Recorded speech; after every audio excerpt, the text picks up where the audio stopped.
Amid the endless snow-blanketed wilderness of Antarctica, Dr. Caitlin Allen and I were on the cusp of a groundbreaking discovery.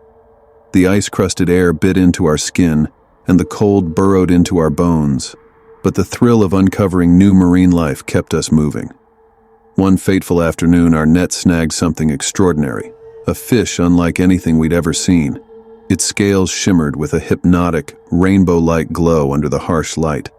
But what sent a shiver down my spine was the parasite tangled in its gills, a translucent, pulsating creature that seemed alive with sinister intent. We brought the strange specimen back to our cramped lab with a sense of exhilaration, eager to study it further. But as I watched the parasite twitch and writhe under the microscope, an unsettling feeling clawed at the back of my mind. Something about it felt wrong. Preliminary tests revealed that it wasn't just a parasite. It could take control of its host, puppeteering it from the inside out. The more we uncovered, the more dangerous it seemed, but curiosity kept us trapped in its grip, pushing us deeper into the unknown. Then, the changes began. It started with Caitlin, a nagging cough she blamed on the dry Antarctic air. I wanted to believe it too. It was easier than confronting the growing suspicion gnawing at me. But day by day, her condition worsened. Her breathing grew ragged, each inhale sounding like sandpaper scraping against stone. I told myself it was exhaustion, stress, anything but what I feared. But when I rushed to her side one evening, she was burning with fever, her once lively eyes now glassy and distant. Desperation clawed at me. I combed through our research looking for a cure, a way out, anything. But every new piece of information only tightened the noose. The parasite was no ordinary threat. It invaded every part of Caitlin, reducing her to a shell, a bag of fragile, failing organs. Her skin became pale and waxy, her body too weak to respond, as if the thing inside her was sucking away everything that made her her. Then came the discovery that shattered every last shred of hope. As I analyzed samples under the microscope, the parasite's terrifying truth unfolded before me. It wasn't just spread by contact, it was airborne.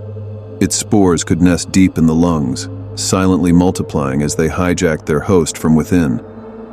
If it could survive in the brutal cold of Antarctica, what chance did the rest of the world stand? I sat there, paralyzed by the horrifying realization. The infection was already inside us, waiting, spreading. There was no telling how far it had traveled or how much time was left before it reached beyond this frozen wasteland. Panic surged through me. What if it's already spreading? How much longer before the world is infected? Before everything we know collapses under this nightmare? Now I sit alone in the dark, the weight of what we've unleashed crushing my chest like the parasite itself. Caitlin is gone, and I can already feel the sickness creeping into me, a tightening in my throat, a heaviness in my lungs. Our cries for help might never be heard. The truth is clear, and it's terrifying. We are no longer just scientists, we are hosts in a grotesque, unstoppable cycle. And with every passing moment I wonder, when the world realizes what's coming, will there be anyone left to save it?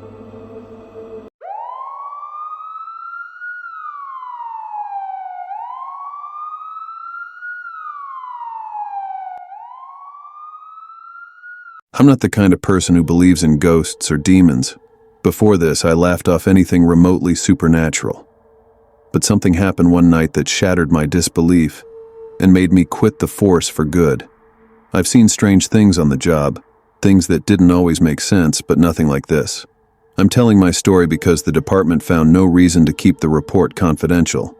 This isn't about a couple of objects moving by themselves or a door creaking open on its own. This was something else entirely, something I can't unsee.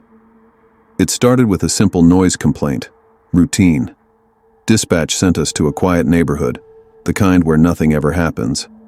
I won't reveal the location out of respect for the people living there, but what we found that night is burned into my memory. It was just past midnight when my partner Paul and I arrived.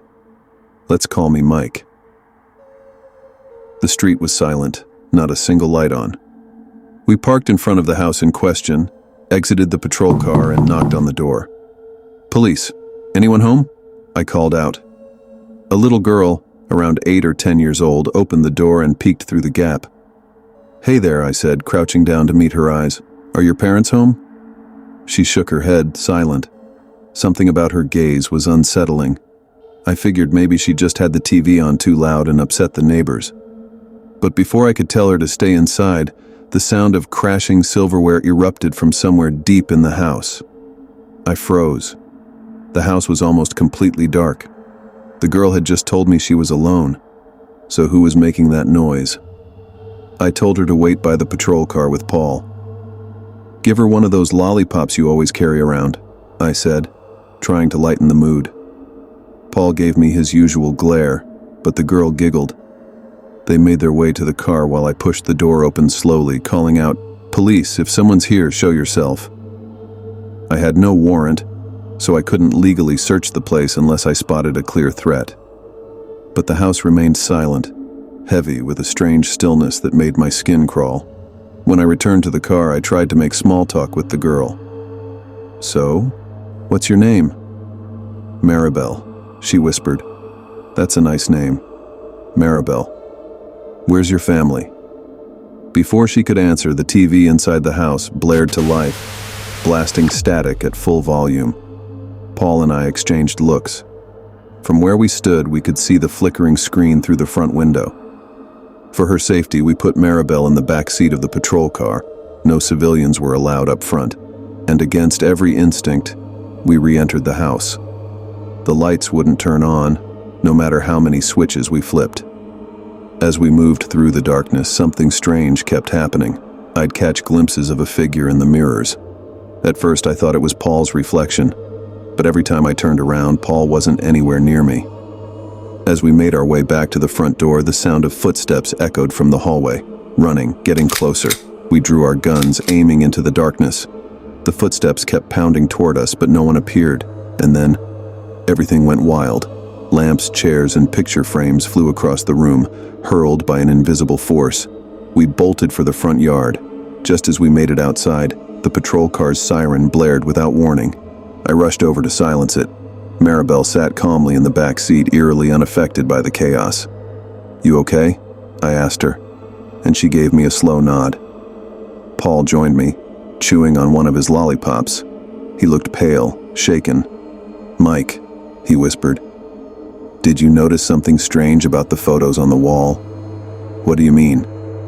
"There were family pictures all over the place, but Maribel wasn't in any of them." A chill ran down my spine. "So what are you saying?" I asked. Paul stared at the house, then at the patrol car.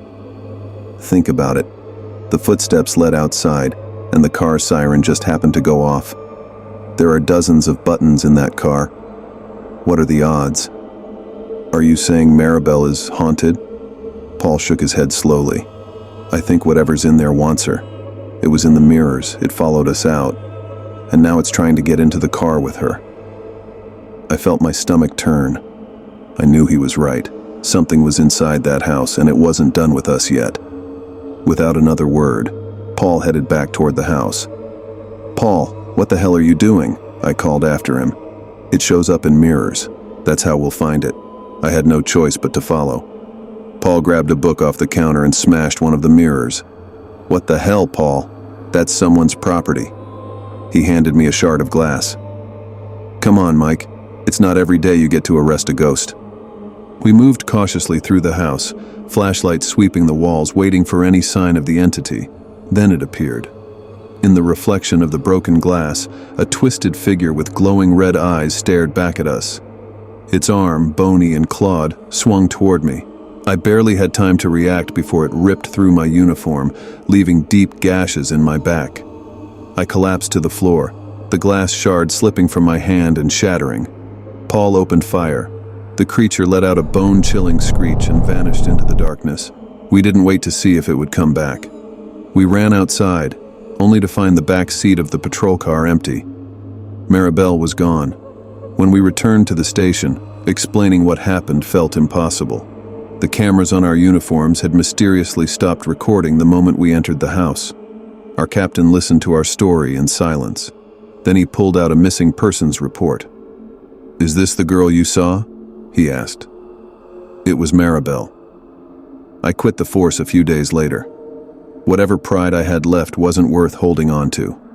So if you ever hear strange footsteps in your home, or doors open on their own, I suggest you take them seriously, because sometimes the things we can't explain are the most dangerous of all.